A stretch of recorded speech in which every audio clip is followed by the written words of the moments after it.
2020 was a pretty bad year, but it could have been worse. How, you ask? Well, we could have had a war between the two most populous countries in the world, China and India.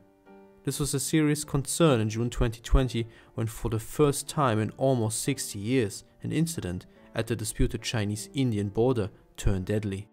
Despite no guns being used in the fighting, about 20 Indian soldiers died while the number of Chinese casualties remains unknown. These deaths were also the result of the treacherous terrain and harsh climate of the border region, which is defined by the Himalayas, the tallest mountain range on Earth. Almost the entirety of the border between China and India is disputed, and has been so ever since modern Chinese-Indian relations began. This yellow line, which you see on most maps, is not the official border, but what is known as the line of actual control. The line is a de facto demarcation between Chinese and Indian controlled territories. However, both sides agree that it is not the official border, since both lay claim on land which is currently controlled by the other.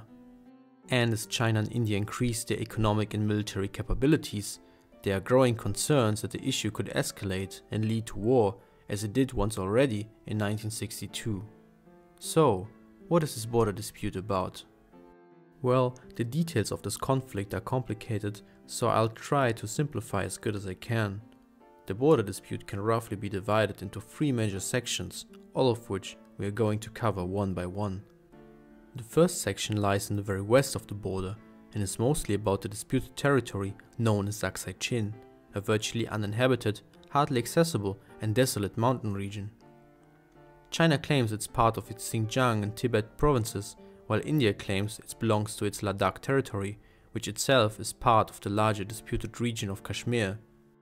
In the 19th century, the border between British-controlled India and the territory of China's Qing dynasty lay somewhere around Aksai Chin. However, due to the desolate nature of the region, it was never properly demarcated. The British, however, wanted to change this, since blurry lines make for ugly maps. In 1897, they officially proposed the Ardoch-Johnson line, which put Aksai Chin into British-controlled Kashmir. The line was initially accepted by the Chinese, however, soon after, the Qing government showed interest in the region again. To increase their influence in China, the British decided to offer the unpopulated desert to the Qing, and in 1899 they proposed the so-called McCarthy-MacDonald line as a border instead, which put Aksai Chin inside Qing territory. In response to the proposal, the Qing government did nothing. Why they didn't respond to the proposal we don't really know, and in the following century the Chinese and Indian governments would have different opinions on what that lack of a response meant. According to India, the Qing government rejected the proposal by not reacting to it, while the Chinese argue it should be interpreted as consent. Whatever the case, afterwards, official British maps would eventually favor the Ardoch-Johnson line, while Chinese maps would begin to show the McCarthy-MacDonald line after the Qing Empire had collapsed.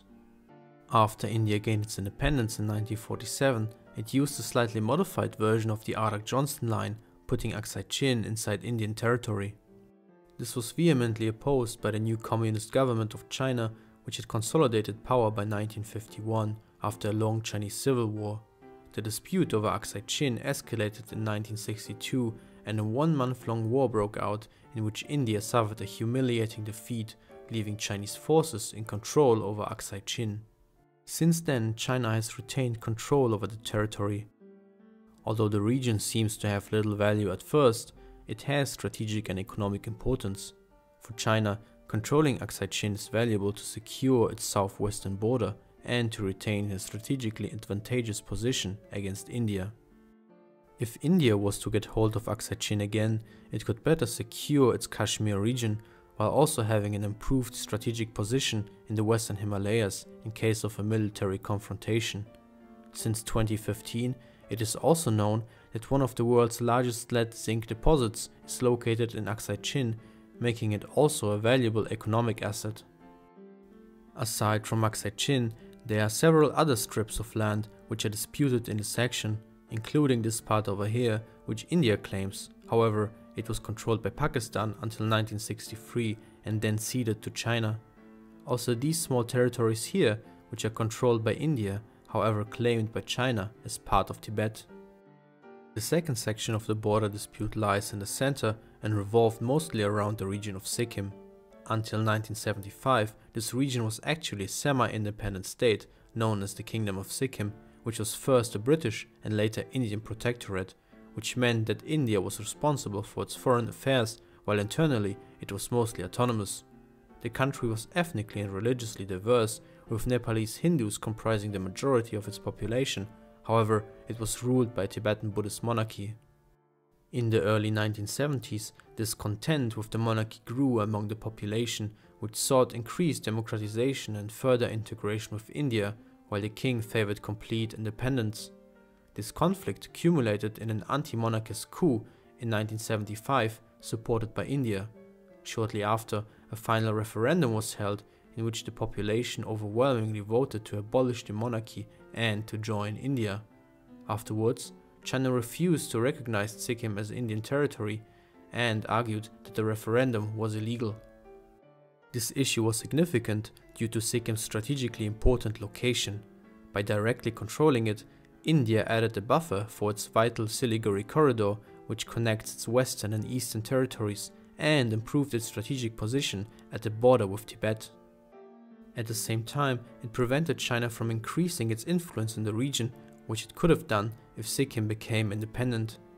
The integration of Sikkim remained an issue between the two countries until 2003, when an agreement was reached in which China officially recognized Sikkim as Indian territory and India recognized Tibet as Chinese territory. However, soon after, new problems emerged involving neighboring Bhutan, which itself has a few border disputes with China. In 2017, India got involved on behalf of Bhutan, and a serious standoff between Chinese and Indian troops occurred in the Doklam Valley, leaving several soldiers on both sides injured. So, while the Sikkim issue itself is mostly settled, the region around it is still likely to spark future conflict between China and India, probably involving Bhutan and maybe even Nepal. The last section of the disputed border lies in the very east and is about the Indian-controlled territory known as Arunachal Pradesh. However, China claims almost all of it as part of South Tibet. This is the most significant section of the dispute in terms of size and population of the territory. It is about as large as Ireland, with about 1.4 million inhabitants. This doesn't sound like much when talking about two countries with more than 1 billion people each. However, it's quite significant compared to Aksai Chin, whose population only consists of Chinese border guards, some miners, and a few hungry snow leopards. So, where does this disagreement about Arunachal Pradesh come from? Well, it's again time to look at what the Brits did. In the 19th century, the British were keen to expand their influence into Tibet, and much of the area which is today Arunachal Pradesh was under Tibetan influence. However, the borders were largely undefined due to the mountainous nature of this region. Over the years, the British would be successful in gaining influence in Tibet, while at the same time the authority of the Qing dynasty, which was officially the overlord of the Tibetan state since the 1720s, declined. In 1912, the Qing dynasty would eventually fall and be succeeded by an unstable Chinese republic. This republic would continue to see itself as the overlord of an autonomous Tibet, and was also recognized as such by the British at the time. However, its actual influence in the region was very limited, and the Tibetans would increasingly strive towards complete independence. In 1913, British, Chinese and Tibetan officials would meet at the Shimla Convention to discuss several issues, among which was also the eastern border between British India and Tibet. The British would propose the so-called McMahon Line, putting territories which were previously under Tibetan authority into British India.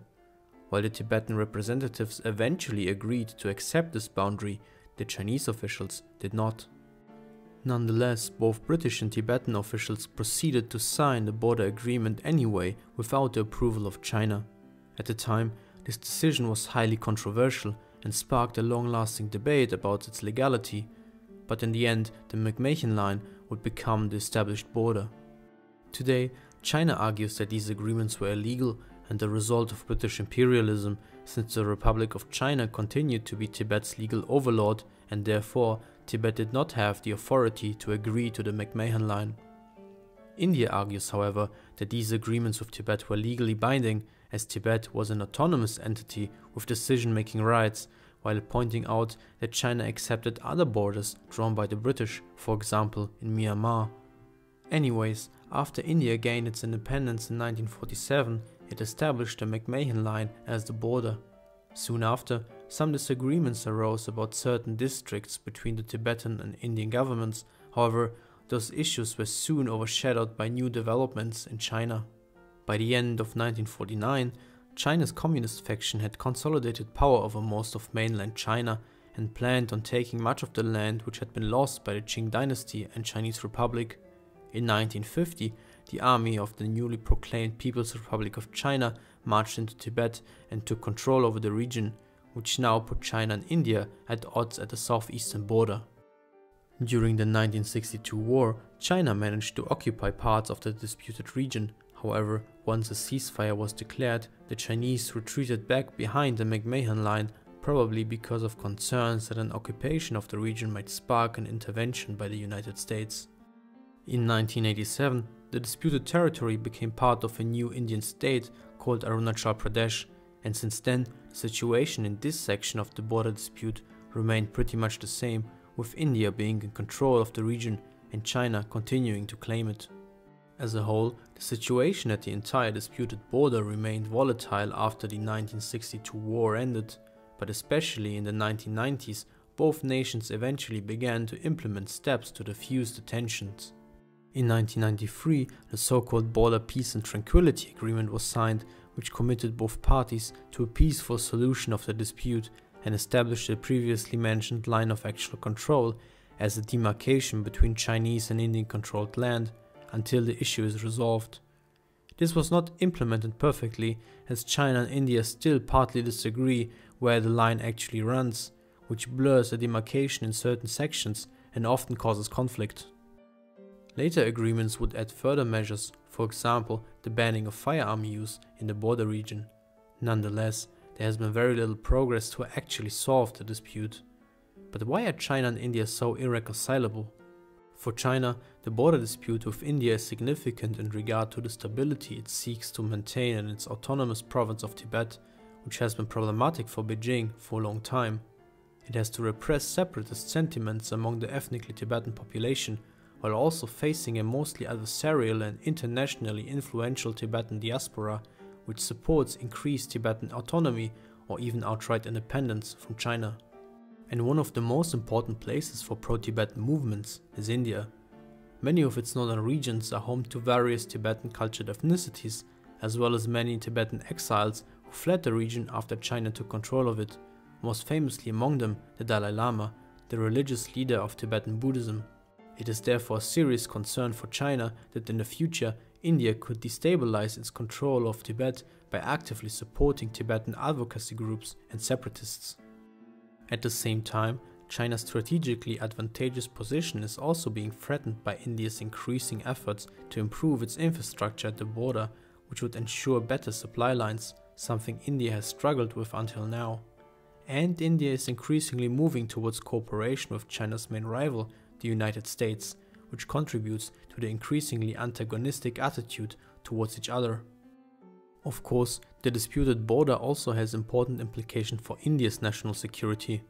If China were able to press all its claims successfully, it would gain a strategic advantage over India, as it could more easily target its vulnerable regions, such as Kashmir or the vital Siliguri corridor. For India, however, the border dispute with China also has a symbolic dimension. The military defeat which it experienced at the hand of China in 1962 was perceived by the Indian public as a great humiliation, the effects of which are felt even to this day. Since then, the image of China has become largely negative among the Indian public, and while China was seen as a potential ally before 1962, it is now seen as a threat or outright adversary, which becomes clear when observing the reactions in the country to Chinese activity at the border, which includes protests, boycotts, and sometimes calls for retribution. Therefore, taking an assertive stance towards China in this conflict is also a matter of national pride. This also means that a successful Indian government needs to be careful not to compromise too much if it wants to remain popular. But one problem which both governments share is the constant concern that they could set a precedent if they were to make concessions to each other. Both China and India have other significant and more pressing territorial disputes. If the two countries were to make concessions, it could spark similar expectation in the other disputes, worsening their bargaining positions. Nevertheless, despite regular incidents, both governments have preferred to diffuse tensions through diplomatic means. After all, direct conflict not only poses a great security risk, but there are also significant economic interests to consider, as China is India's second largest trading partner, while India is China's seventh largest. As you can see, this conflict is very complex, and what I talked about today is just a brief summary of the whole situation. It is highly unlikely that this dispute will be resolved anytime soon, but we should hope that both China and India continue to commit to finding a peaceful solution. Well, I hope this video helped you to understand this issue a little bit more. Thanks for watching, and if you like my content, consider subscribing. I'll see you in the next one. Bye.